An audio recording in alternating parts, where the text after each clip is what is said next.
His first novel, Things Fall Apart, Chinua Achebe talks about family life a lot. The whole history, the whole story is around the family, headed by Okonkwo and his wife, his first wife, Ekwefi. And Ekwefi had a problem. She continued having children that died. And then every child that comes dies. And after the death of her second child, the husband went to see a dibia, a medicine man, a diviner.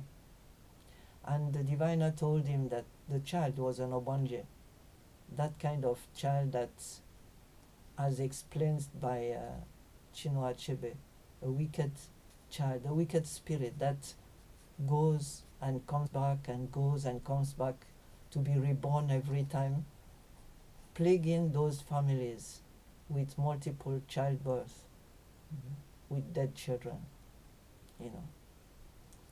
And so the man gave some advice, but the situation continued until she managed to get one of these Ogbanje that stayed, didn't die.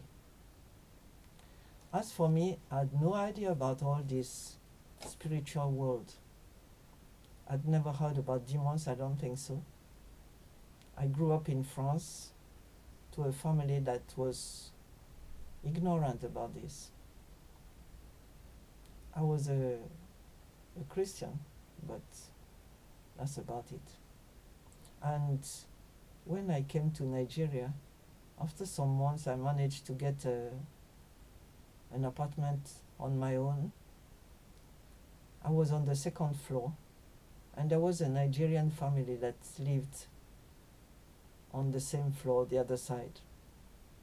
And one day, at that time I lived alone, I was not yet married. And one day I saw the door open, their outside door, their balcony door open, and people were coming and going, and I was wondering what was happening, because it was very unusual. And I asked one of those people that were coming out, there was a problem? And he said, oh yeah, that their child died. And he just said, oh, it was an Ogbanje. And thinking of this later on, I was wondering, how curious that he said that to me. As if he just assumed that I was just one of them, that I knew what it was all about. I was grateful for the explanation, but that was not really helping me. So I had to ask. People were describing the child that she got sick, probably with malaria. She was taken to the medical center. There was no hospital in the university. And she continued saying, I want to go home. So she was taken back to the flat. But people were commenting, saying that she wanted to die and go back to her group. And that was just the first of many experiences. I learned about Achebe. I read his novels. And I met other Ogbanjes. And just in case I didn't believe that there was something like spiritual beings, I would have been convinced. I came to believe that this was real. As a Christian, I gave it the explanation that it was families plagued by demons. I remember people saying that normally when an Ogbanje dies, usually these kids die either in the womb as miscarriage, or they are stillborn, or they die early in life. And people used to cut one of their fingers after death and bury them like that, so that if they are reborn, they will recognize that it's the same child, because one finger will be missing. So the bodies were mutilated.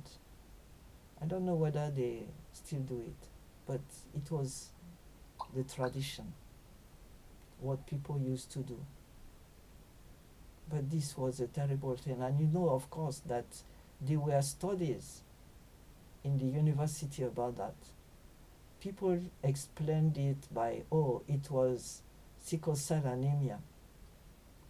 And they studied it, and the result of those studies, very serious studies, is that it didn't completely coincide with it.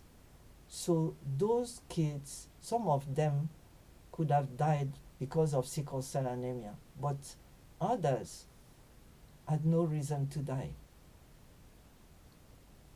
Of course, if you don't believe in